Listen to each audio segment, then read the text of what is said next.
So anyway, we're going to get back into some music, but you got any cool sports stuff for us after we come back from a couple music breaks? Well, I heard reports that the Cavs just signed Anderson Varejao, who's a big hometown favorite, to a 10-day contract. So that's really the big news of the day for Cleveland sports. I think they're signing him today, if I'm not mistaken. So let me ask you. So, I mean, really, can somebody do something in 10 days? I mean, it's possible. It's been done before, but a lot of these 10-day contract signings are usually when another key player is injured. So I think Larry Nance Jr. has been hurt with a wrist injury these last few months. So they're going to end his season so he can kind of recover from that the best he can, and then as a backup, they're just going to use Anderson Varejao for these next 10 days and see what he can bring. All right, you guys. We're right here at the Radio Free Entertainment Network, WMVU.org. Lots of great weather. I'm talking stuff about the weather. I just wish it would be sunny. So check it out. Here's Declan McKenna, or actually Cascade. I'm sorry about that. Right here at Radio Free Entertainment Network. Stick around. More sports coming your way. WMVU Radio Free Entertainment Network. Man, that song made me feel like I was descending on a plane. Darius, our sports guru, how's it going over there? Going pretty well over here. Going pretty well. Yeah. So, I was about to say Skylar. Darius. So, summertime is rolling around. Right. What's up with soccer this summer? Well, because this year was my last year with my senior year, soccer for me is officially over. So what about soccer for the summer soccer league as far as semi-pro, pro? What do you got? I'm probably not gonna do a lot of that this summer just because I'm busy, a lot busier with getting ready for college and probably gonna go on a few trips this summer. Probably gonna try to work out on my own a little bit as well, so probably won't have as much time dedicated to soccer this summer as I have in the past. Now, are you going to play? I didn't ask you that. Are you going to play soccer in college? I'm not going to play soccer in college. When it comes to sports in college, I'm probably just going to play, kind of like rec league, so just so just, for fun on the weekends, that kind of stuff, to stay in shape, but nothing competitive or at any kind of level whatsoever. Right. What position do you play? Well, this year I played some defense. I also was a midfielder. Okay. Most of my life I've been more of like a midfielder or a defender in soccer. So yeah. That is the sport, man. I played left and right and center, man. Yeah. Left and right and center. That was tough. On defense or forward, okay, center. Yeah, forward, center, left and right, which is kind of funny because tons of running. Broke my knee. Yeah. That was the camel that broke the straw's back. Had to make that choice. Right. So Pittsburgh Steelers. Yeah. Talked about it yesterday. How do you think they're going to look this year? I said this on my podcast too. I think that, the AFC North division is really going to come down to the Browns and the Ravens. I think the Steelers are going to have a little drop-off just with, we were talking about Najee Harris. Like I said, I really like the draft pick. But right now, you look at the Browns, their high-powered offense, and they're getting better on defense. I look at the Ravens, they've got, former MVP Lamar Jackson. They've always had a solid defense. I think the Steelers will be the third best team in the AFC North because I still don't see the Bengals making a push. I think they're, I like the draft choice they had with the fifth pick, Jamar Chase. Was it maybe the smartest move? I'm not sure because I think that they had to get an offensive lineman just to protect Joe Burrow in the pocket. But, we'll see what happens. I still think they're going to finish bottom at the tables in the AFC North. But I'm expecting the Steelers, 17 games now in an NFL season. So, maybe 9-8, 10-7, somewhere around there. I'm not expecting them to have a terrific season. Right. Take us down south. What? Down south? Florida. Okay. Tampa. Okay. Yeah. Well, the Buccaneers. definitely. I would. They're my Super Bowl favorites to repeat. I think Tom Brady. They just re-signed Antonio Brown, so you have a lot of weapons on that team. I'm really excited to see how the Kansas City Chiefs are going to reload and get some revenge on Tampa Bay. But yeah, so for this upcoming NFL season, Tampa Bay is my pick, because if there's one thing in sports that you have to learn at a young age, it's never bet against Tom Brady. So I have to go with the Bucs as the favorites to win the Super Bowl again. So you think they're coming back with?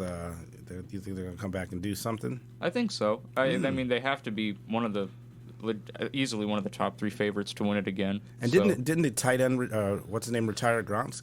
I believe he did. Yes. He just did that year and decided to retire again. Yeah.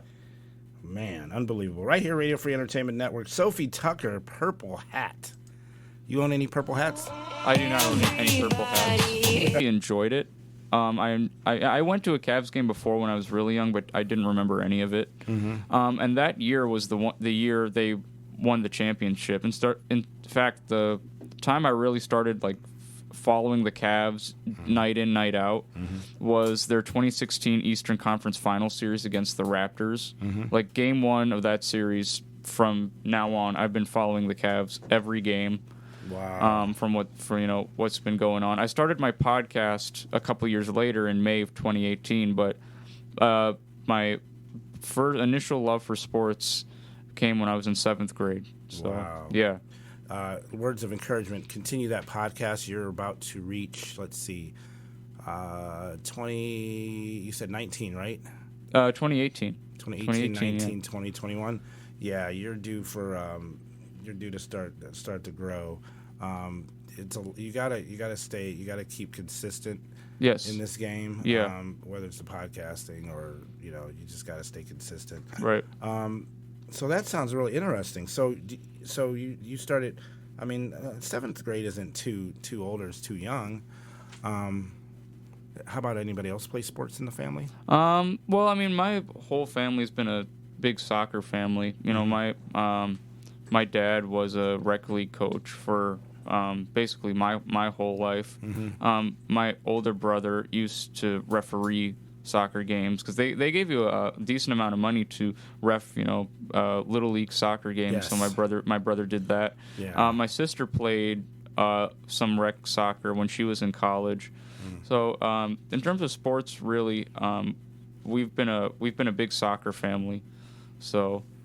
If you didn't play soccer, what sport would you like to play? Now, I know you're not a big guy, but if it wasn't soccer, would you play football? Basketball, for sure, 100%. You'd be a hooper. What position would you play? Probably shooting guard. Okay. Or if, because I play rec basketball in the off season in soccer. Oh, okay. It's nothing big, but it's just on the weekends. Play with your friends. But I would probably be I have to be a guard for sure. Right. But I wouldn't mind being like a distributor and be a point guard, because I don't really I don't fancy myself as a great scorer. I would rather just dish it off to someone who's more talented at scoring. Right. And I can still pick up the assists and that other guy scores. Right. So I would probably be the best at point guard. Well, I'll tell you what position I would play. I would play water boy. All right, with that being said, I'm going to flow rider right here. I cry right here on the Radio Free Entertainment Network, WMVU.org. Years. So I definitely have faith as they continue to progress in their season. But really the standard of their division, which is the AL Central, is the Kansas City Royals. That's a team they're always facing. It seems, every month. So, and that's a quality team. So I think if the Indians can really compete against the Royals, they give themselves a chance to take the lead in that division. So. Okay, so let me throw a curveball at you.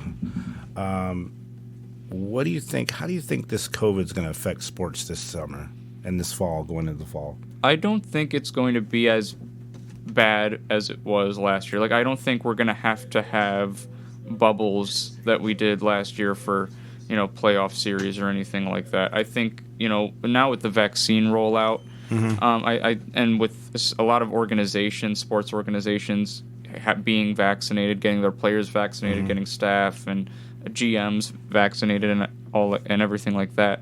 I definitely think that we will have a much more open, not 100% open, but a much more open way to view sports than we did last year. And just to add to that, or you could make a comment on this, it seems as though the bubble idea worked for the NBA. It was a great idea. I'll admit it was weird to watch at some points, especially at the beginning. Like when you think of watching a finals game, one of the best parts of the finals is seeing the crowd, just the passionate crowd, the loudness of the building. It really is an experience like no other on national television. That wasn't really the case this past season, but I think the NBA did a phenomenal job, with having fans view the games digitally. So they could, they had fans, they had a little window of fans who were watching on Zoom or something like that. I think that was a tremendous idea.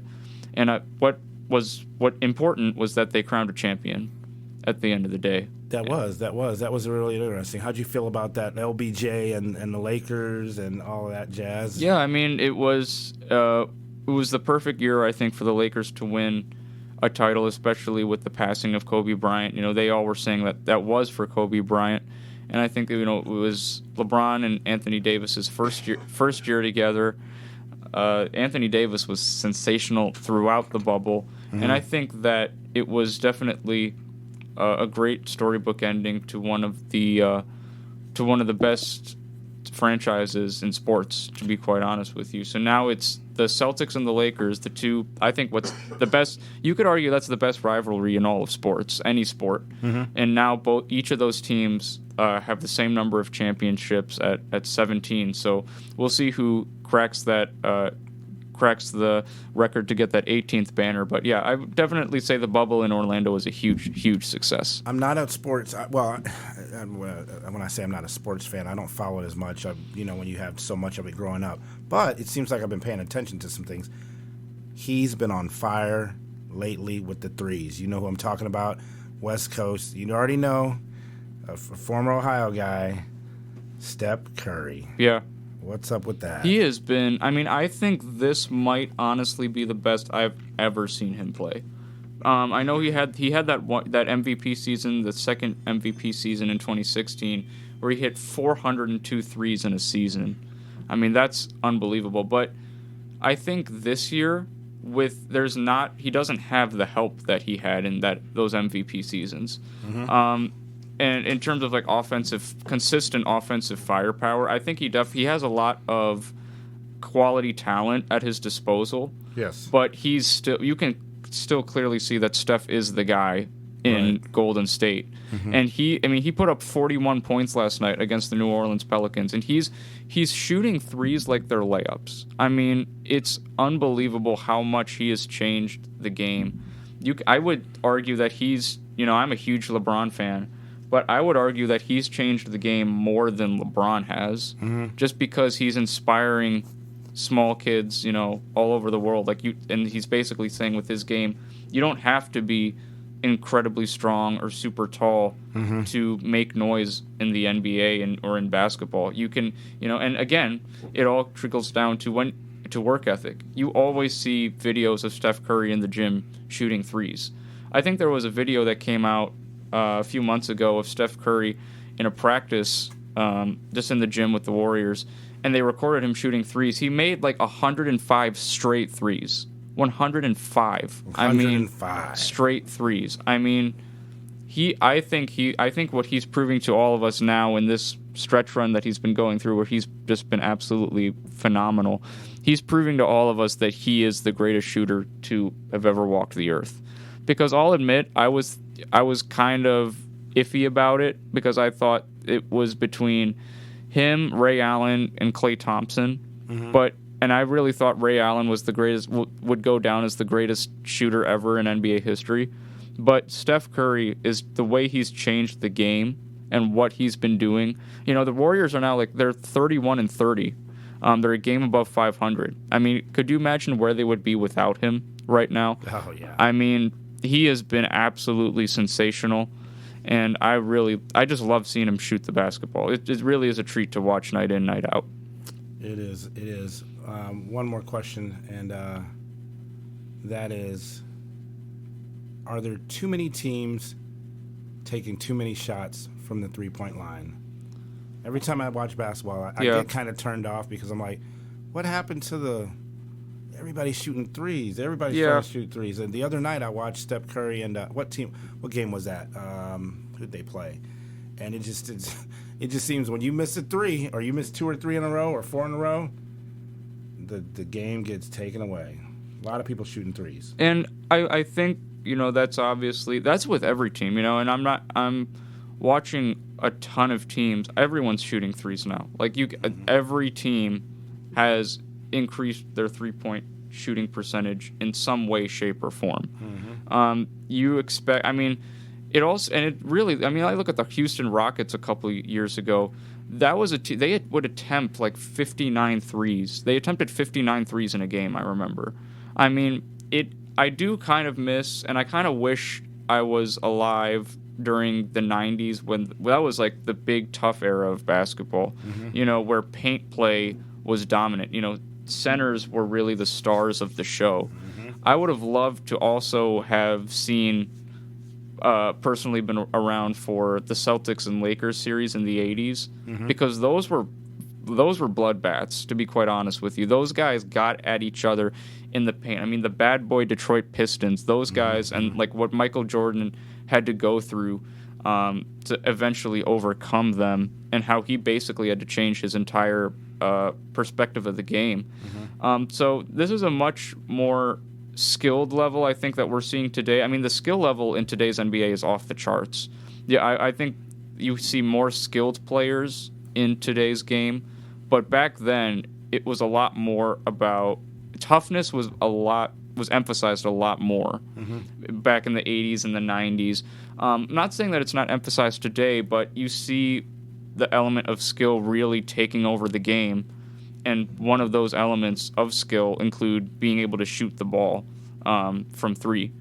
So it's a phase of the game is going through, but I still think the NBA is very entertaining to watch. Just seeing the skill from some of these guys, it's unbelievable.